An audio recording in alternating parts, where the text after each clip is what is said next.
Hey guys, so today we're going to be making a king cake. A king cake is a traditional New Orleans like sweet bread cake. I've never really made one before, but I want to make one for my coworkers. I've got the recipe from Southern Living today. I'll put a link to that below as well as the list of the ingredients.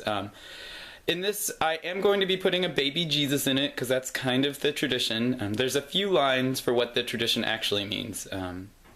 One is that you get good fortune throughout the year. The other one that I've heard is that you have to bring the king cake next year. So hopefully some of my coworkers will do this.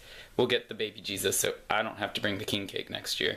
And then also one that I heard today, and I hope this one's not true because I'm not really ready to have a kid, and with my luck, I would end up pulling this piece, but that you're going to be the next to get a kid. So let's get started with this, and I hope that you're having a safe Mardi Gras.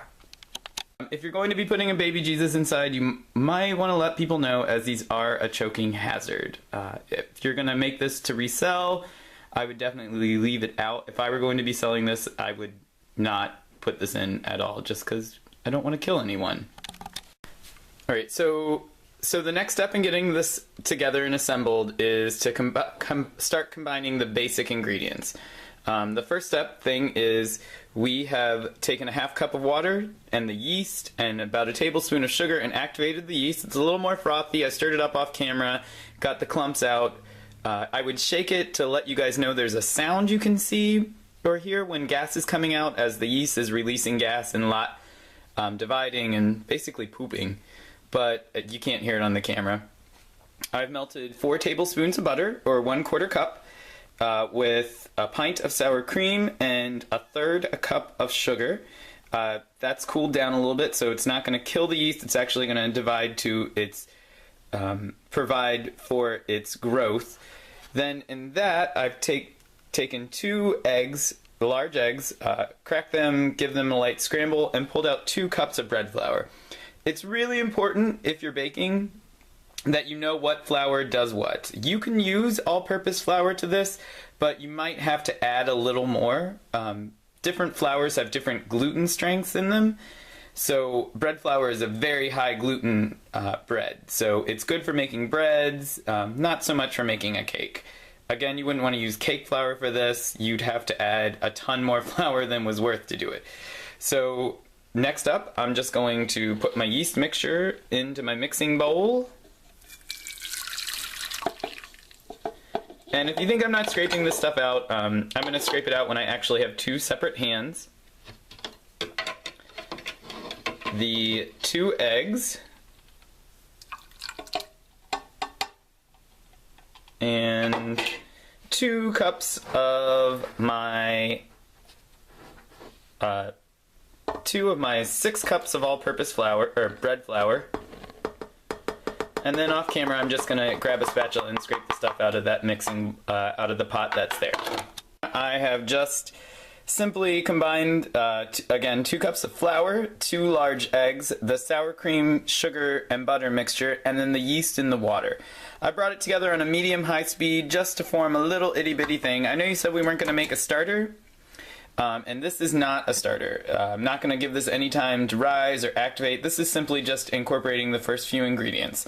The next thing I'm going to do is I am going to take the remaining 4 cups of flour, 4½ cups of flour as the recipe calls for, and mix those until it comes together into a firm dough ball. And then I am going to have to knead this one by hand. My mixer doesn't really like to make bread anymore because I've put it through its paces already. I also feel the need to explain that when we're talking about bread flour and cake flour, I thought of this just a second ago. What I meant to say was a hard flour and a soft flour. So a cake flour is a soft flour. You're not going to get the same reaction as you would from like a bread flour, which is a pretty high or pretty hard flour. And they're made with different wheats at different times of the year. You can substitute them, but again, I wouldn't use a cake flour to make a bread. I would maybe use an all-purpose flour because that's what I have on hand for either making a cake or making bread, but I wouldn't want to get the other two confused. Okay, so one of the things I actually forgot to add into the sour cream mixture was a teaspoon of salt. Should you forget to do that, there's only really one thing you can do at that point. I have just simply put it in when I was mixing the bread dough, and hopefully that'll carry it through. It shouldn't affect it too much. It may be a little flat on flavor, but since I just put in a pint of sour cream, I don't really think so. So the dough is ready and mixed, and I'm actually going to need to knead it for like 10 minutes or so. The dough is a little more tacky than it typically would be, unlike the bread dough that we made last week. So what I've done is I've lightly floured a surface. There's actually a cool little Sabrina trick, and you can do it just like that. For those of you who don't know who Sabrina the Teenage Witch is, you should really look up Melissa Joan Hart because she's awesome. But my friend Nicole, who's actually a pastry chef, taught me this when we were working together when we were first out of culinary school. Grab some flour in your hand like that and just sprinkle it out like that. And it's going to make a big mess, but you're going to get an even flour amount everywhere. So I'm going to show you what to do to knead it.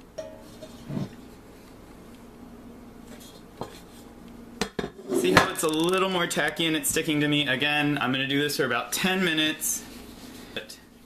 I'm just going to do that for a nice 10 minutes. It's going to take up the remaining flour.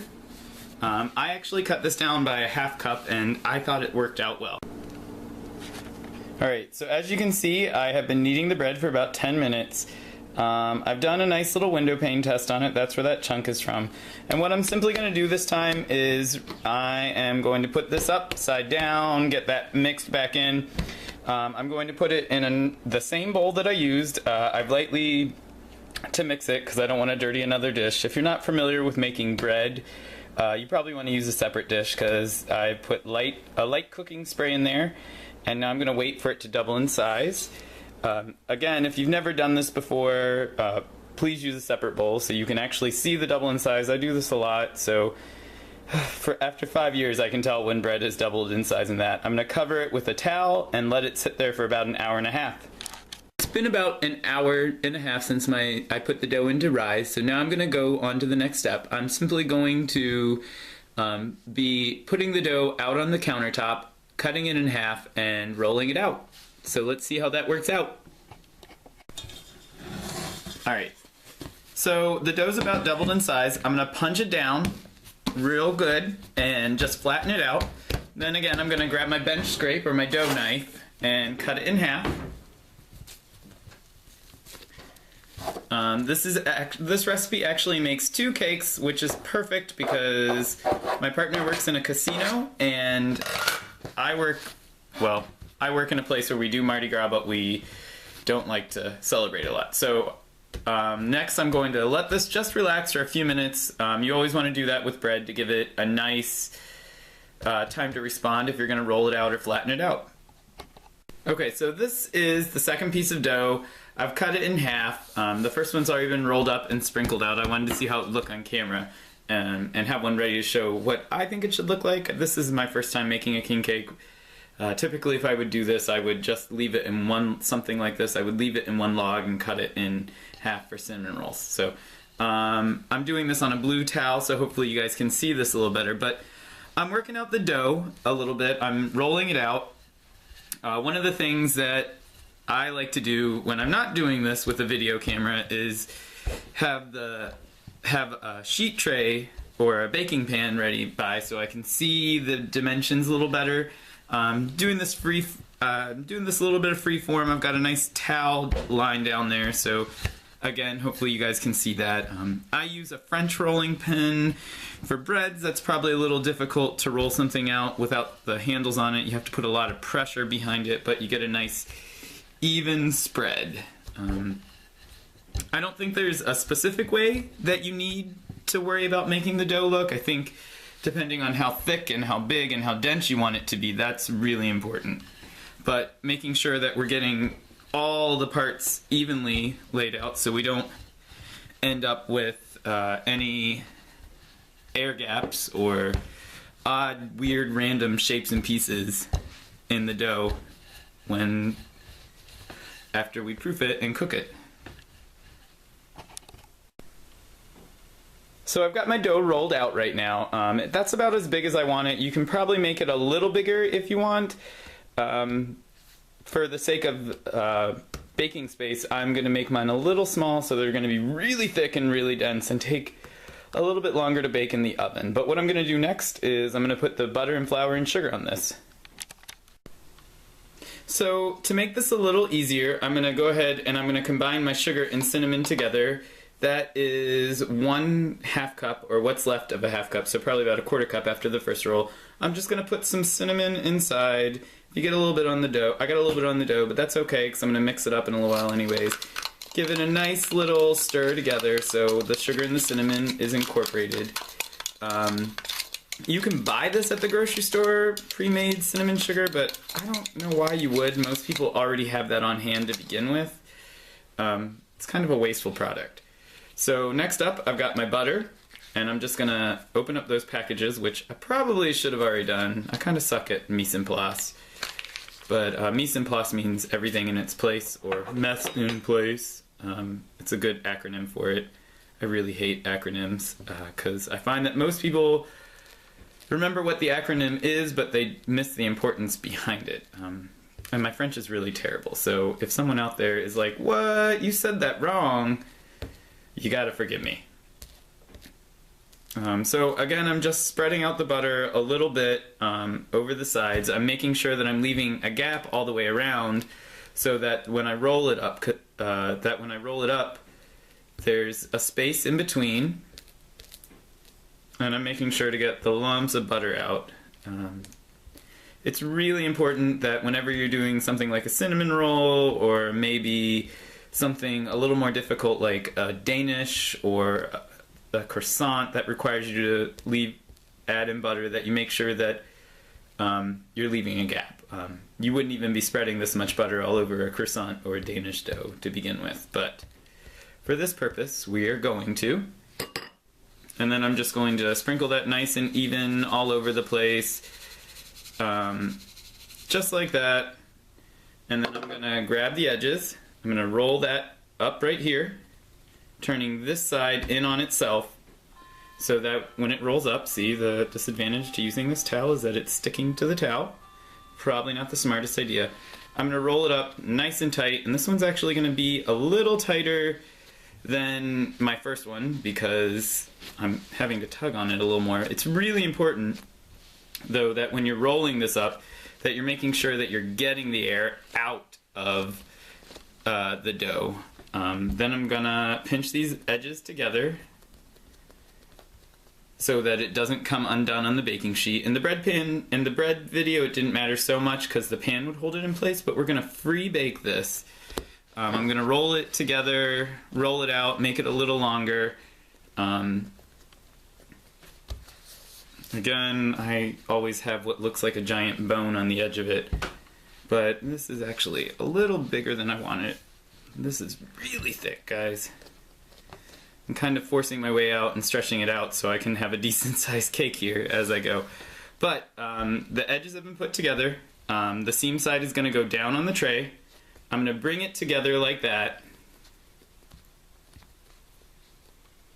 and pinch the edges together so that as it's proofing, remember proofing is the last step in the process of before you put it in the oven, that those will come together.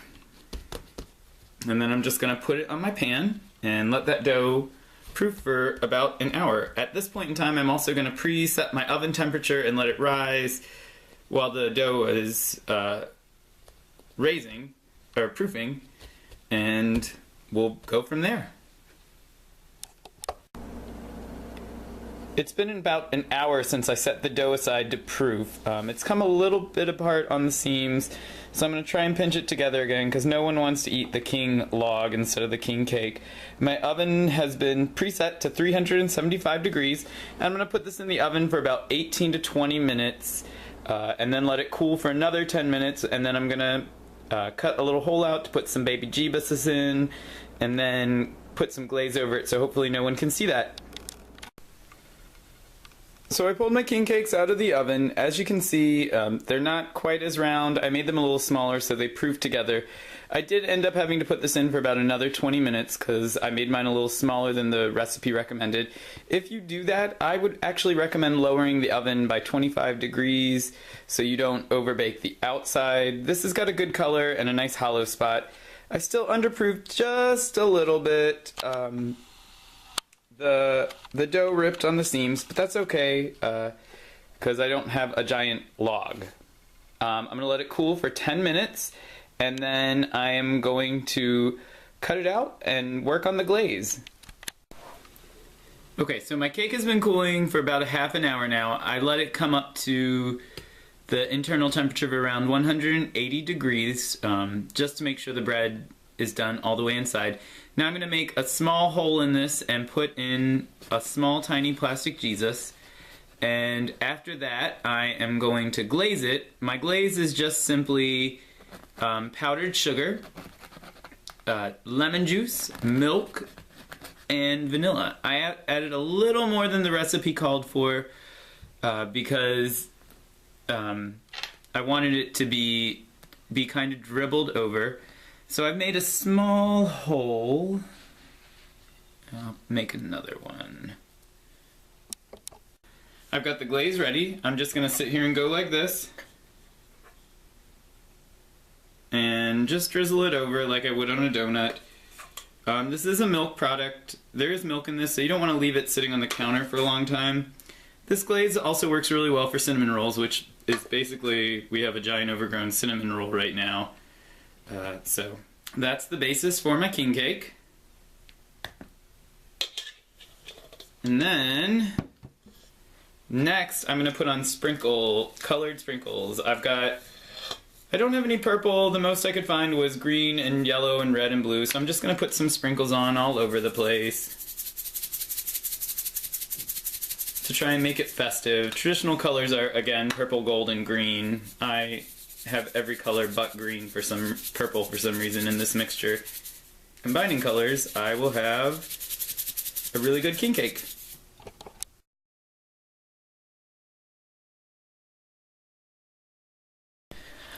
My king cake's all finished. I hope you guys had fun making this. I hope this works out really well for whatever you do. If you do go out to celebrate on Mardi Gras, please remember to be careful. Don't drink and drive, take a cab, all that fun grown-up stuff. On Wednesday, I'll be making a stock for you guys, so we won't be doing baking all the time. But I hope you guys enjoyed this. Give it a thumbs up if you liked it. If you didn't, give it a thumbs down. Constructive feedback is always helpful. Talk to you soon. Bye.